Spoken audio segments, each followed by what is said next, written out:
નાટકનું નામ છે બાપની લાચારી. આજના આ સમયમાં લોકો પોતાના વૃદ્ધ માતા પિતાને પોતાની સાથે રાખવા માંગતા જ નથી. માતા પિતાની વૃદ્ધ ઉંમર થાય ત્યારે તે ઘરમાં બધાને નડે છે, પણ ગડપણમાં માતા પિતાને સાચવવા એ જ મોટું પુણ્ય છે.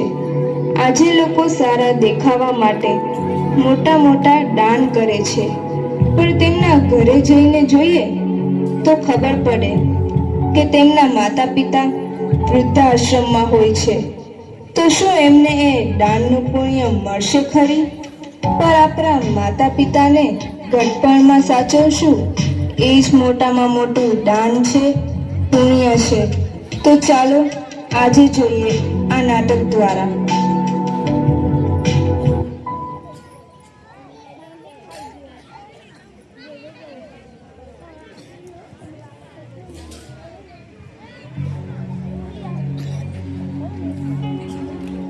આજે અમાસ છે કે? ના, એવું કાંઈ નથી. તો પછી આવા ચાંદ જેવા ચહેરા પરથી આમ ચાંદની ક્યાં જતી રહી છે? તમને શું ફરક પડે છે? તમે મને મનાવવાના તો નથી જ ને? કેમ એવું બોલે છે? તો બીજું શું કરે? તમને કહીશ તો તમે મારી એક પણ વાત સાંભળવાના તો નથી જ ને? અરે બોલ ને, શું વાત છે? તો તમે મારી એક વાત માનશો? અરે એક નહીં, બે માનીશ. બોલ તો ખરા. તમે પપ્પાને વિકાસભાઈની ત્યાં મોકલી દો પ્લીઝ. તે આખો દિવસ ઘરમાં હોય ને તે મને નથી ગમતું, અને બધી જ વાતમાં ટક ટક કર્યા રાખે છે. ઠીક છે, ચાલ, હું કંઈક કરું છું. હવે તો હસો રાની.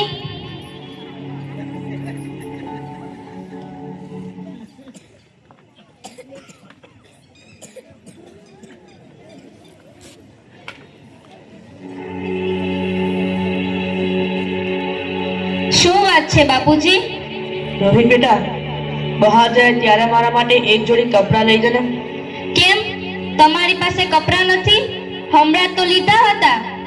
એ તો ગઈ દિવાળીએ એક જોડી લીધા હતા. હવે તો 1 વર્ષ થવા આવ્યું. હવે તો કપડાં પાટે જ ને ભાઈ. ગઈ દિવાળીએ તો અમે લઈ આપ્યા હતા ને, નકર અમારે જ લઈ દેવાના.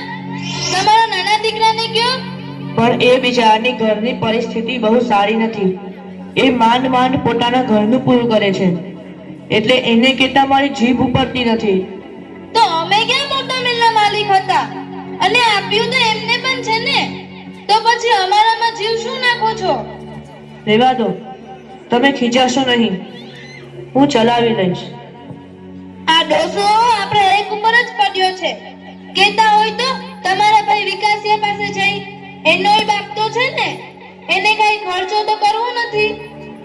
એટલે હું એને વાત નહીં કરતો હોય? વિકાસને જ્યારે પપ્પાની ખોરાકીની વાત કરું ને તો તરત રોદરા રોવા લાગે છે. આમ છે ને તેમ છે ને. તમે બને મળો ત્યારે સારું લાગે ને એમ કરો.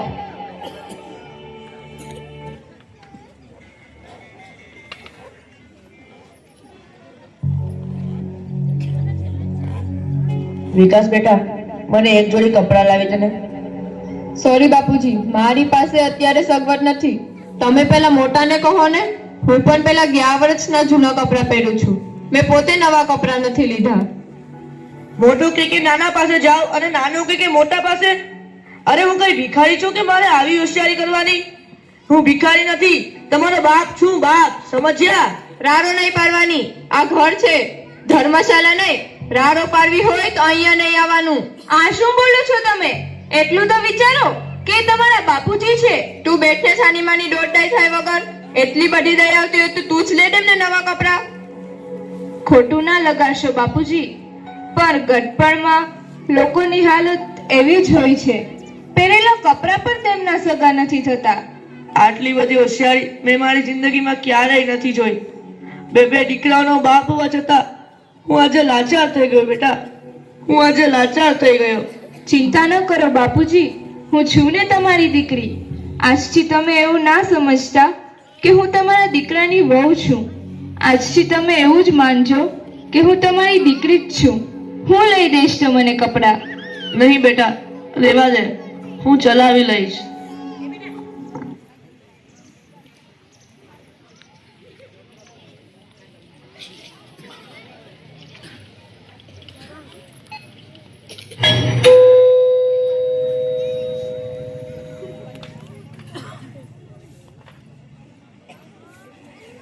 સરપ્રાઈઝ! આવો આવો, આજે બધું એક સાથે જ પધાર્યા છો. શું વાત છે? આવો આવો, બેસો બેસો. કેમ છો મોહિની? મજામાં ને? હાઓ, મજામાં. મારે શું વાંધો હોય? અરે મોહિની, તને યાદ નથી? આજે તારો બર્થડે છે, એટલે અમે સાથે મળીને તને સરપ્રાઈઝ આપવા આવ્યા છે. અરે, આ વખતે હું મારો બર્થડે સાવ ભૂલી જ ગઈ. સારું થયું તમે આવીને મને યાદ કરાવ્યું. આ વખતે અમારો ઘરવાળો પણ ભૂલી ગયો. સોરી. બાકી એ તો યાદ કરાવે. એ આ બધું આ ડોસાની હોળીમાં ભૂલાઈ ગયું. Happy birthday to you. Happy birthday to you. Happy birthday to Mohini. Happy birthday to you.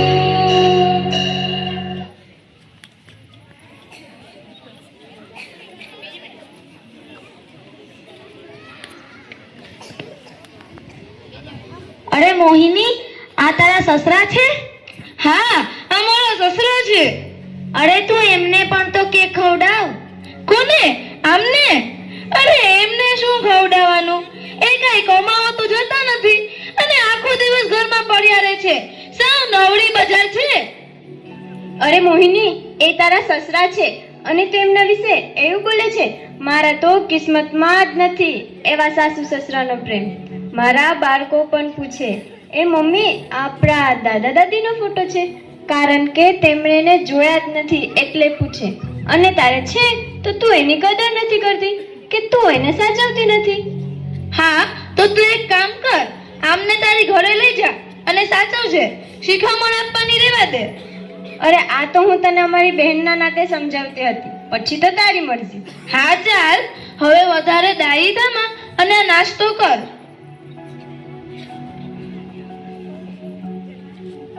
હા તો ચાલો હવે આપણે રજા લઈએ. કેમ? રોકાવું નથી? હજી તો મજા કરવાની બાકી છે. જમીને જજો. ના, બહુ થયું, ચાલો હવે અમે જઈએ. ના, જમીને જજો. ના, બહુ થયું. વાંચી લે તું પેપર. ચાલો હવે આ બધું ફટાફટ સાફ કરી નાખો. જલ્દી કરો, હજી તો બજારમાંથી શાકભાજી લેવા જવાની બાકી છે. લ્યો આ 50 રૂપિયાની થેલી. બજારમાં જઈ થોડું શાકભાજી લઈ આવ. તમે મને કહો છો શાકભાજી લેવા જવાનું? હા, તમને જ કહું છું. તમે કઈ થોડા ધીરુભાઈ અંબાણી છો? અરે એમના કાચા સામે શું જોવો છો? હું કઈ તમને કચરા પોતા કરવા નહીં કહેતી. બજારમાંથી શાકભાજી જ લાવવાનું કહું છું. એ સાચી જ વાત છે ને પપ્પા? લઈ આવો ને તમે. આમ પણ તમે નિવૃત્ત છો, તમારે કમાવા તો જવું નથી અને ઘરમાં બેઠા બેઠા રોટલા જ બગાડો છો. આમ ઘરના થોડા કામ કરશો ને તો તમારા પગ પણ છૂટા થશે. હા હો દીકરા, વાત તમારી સાચી જ છે. આમાંય હું તમારા માટે તો નકામી ચીજ જ ગણાવું. કાંઈક તો તમારા કામમાં આવું.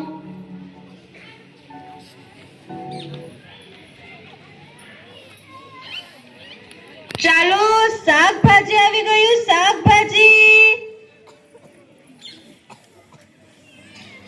આવો. શું જોઈએ છે તમને? આમનું શું ભાવ છે? 30 ના અડધો કિલો ને 60 ના કિલો. આજકાલ શાકભાજી બહુ મોંઘા થઈ ગયા છે. આમને તો સસ્તું જ જોઈએ છે. મને કેટલું મોંઘું મળે છે ખબર છે એમને? મારા ઘરમાં થોડું પાકે છે. આવો બાપુજી, શું જોઈએ છે તમને? આમનું શું છે? 30 ના અડધો કિલો ને 60 ના કિલો. કેમ બાપુજી, આજે તમે આવ્યા છો? હા બેટા, મારા તો નસીબ જ ફૂટેલા છે. અને આજનો પાછો કેવો જમાનો. સાચી વાત છે બાપુજી, સાચી વાત છે. કેમ બાપુજી તમે આઈ? હા બેટા, મોટી વહુને હું ઘરમાં બેસી રહું એ ગમતું નથી. એટલા માટે આમ શાકભાજી લેવા મોકલ્યો છે. અત્યારે બાપુજી તમને આરામ કરવાની ઉંમર છે. તમે જો આજે તો હું એમની સાથે ઝઘડીશ, તમે મને ના રોકતા. જવા દે બેટા, એવા નકામા લોકો સાથે બાંધવાનું ન હોય, ઉલટાનું આપણું ખરાબ લાગે. એવા નકટાઓને તો મનમાં કાંઈ ન હોય. ના બાપુજી, આજે તો હું ભાભીને 2-4 તો સંભળાવવાની જ છું. ચાલો મારી સાથે.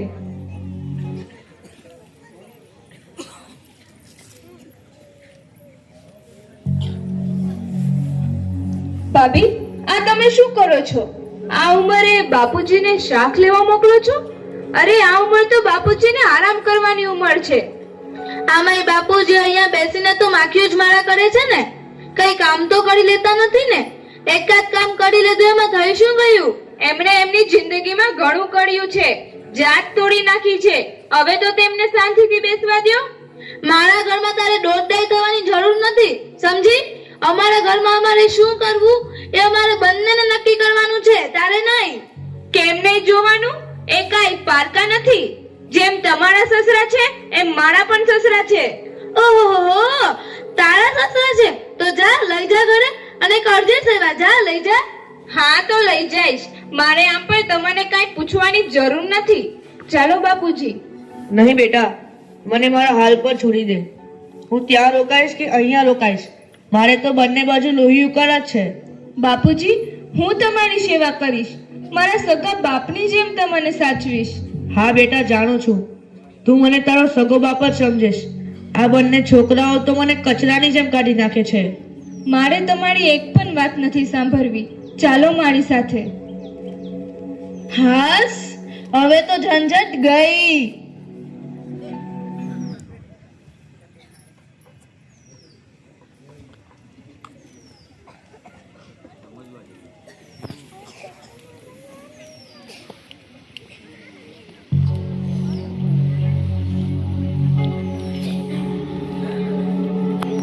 તારે આવું દોડડા પણ કરવાની શી જરૂર હતી? બાપુજી ત્યાં હતા એ બરાબર જ હતા.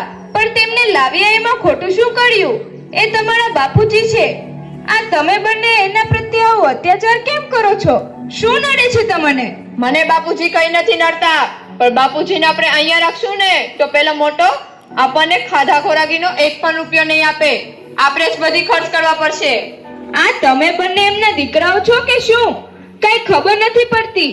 પોતાના બાપ પાછળ 1 રૂપિયો પણ ખર્ચ કરવા તૈયાર નથી. બંનેને બાપ શું બોજરૂપ લાગે છે.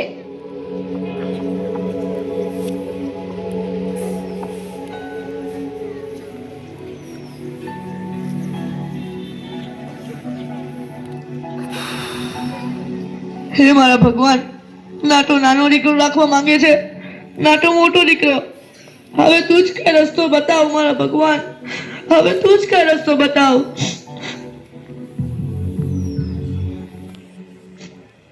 અરે નવીનભાઈ, શું થયું?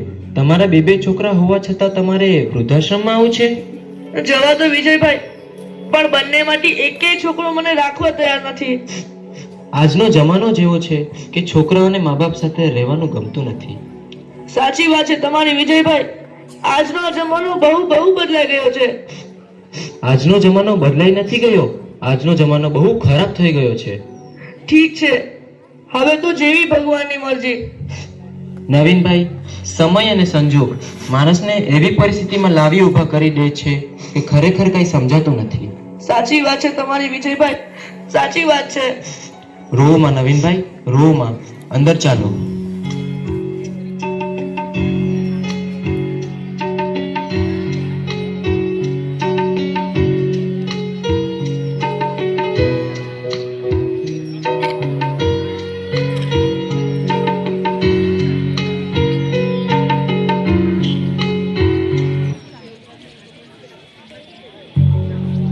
ક્યાં ગઈ હતી આમ? ક્યાંની રાહ જોઈને બેઠો છું? વૃદ્ધાશ્રમે ગઈ હતી બાપુજીને શોધવા માટે. હા તો મળ્યા હોય ને તો ન્યા જ રહેવા દે જેમને. આપણે એમને ઘરે લાવવાની જરૂર નથી. અરે વૃદ્ધાશ્રમમાં તો તમને બંનેને રહેવા દેવાની જરૂર હતી. બાપુજી ખોટા ઉઠાવી લાવ્યા તમને. એટલે તું શું કહેવા માંગે છે? હું જ્યારે આશ્રમમાં ગઈ ને ત્યારે ત્યાંના મેનેજર સાથે વાત કરી. એ તમને અને રોહિતભાઈને બંનેને આશ્રમમાંથી લઈ આવ્યા હતા. અરે આશ્રમમાં તો તમને બંનેને રહેવા દેવાની જરૂર હતી. જ્યારે ગોદ લઈને આટલા મોટા કર્યા અને તમે એ જ પાલન બાપને અત્યારે વૃદ્ધાશ્રમમાં મૂકી આવ્યા. આ તું શું કહે છે? મને આશ્રમના મેનેજરે વાત કરી. આ જ સાચું છે વિકાસ. બાપુજી અમને અનાથ આશ્રમમાંથી લઈને આવ્યા હતા ને એ જ બાપને અમે વૃદ્ધાશ્રમ મોકલી દીધા. અમે અનાથને પાળી પોસીને મોટા કર્યા ને જ્યારે એમની ઉંમર થઈ ત્યારે એ જ બાપને અમે ઘરમાં રહેવા માટે એક નાનકડી જગ્યા નહીં આપી શક્યા. ધિક્કાર છે મારા જેવા દીકરા ઉપર, ધિક્કાર છે. આ પાપ હું ક્યાં ભાવમાં જઈને તો શું કરું મીના? હું શું કરું? મને પપ્પા પાસે લઈ જા મીના, મને પપ્પા પાસે લઈ જા. રડશો નહીં વિકાસ, પણ આ વાતની જાણ મોટા ભાઈને પણ ખબર નહીં હોય ને. તો ચાલો પહેલા આપણે એમના ઘરે જઈએ અને એમને પણ કહીએ, તો જ ખબર પડશે ને કે બાપુજીએ આપણા માટે શું શું કર્યું છે અને આપણે એમને કેવા કેવા દિવસો દેખાડ્યા છે. કારણ કે મોટા ભાઈ અને ભાભીએ પણ બાપુજીને કાંઈ બોલવામાં કાંઈ બાકી નથી રાખ્યું. હા ચાલ ચાલ.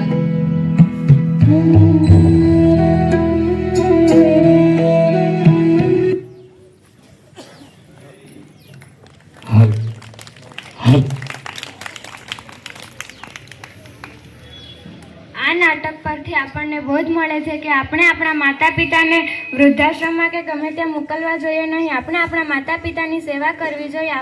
માતા પિતા એ જ ભગવાન હોય છે. વાહ.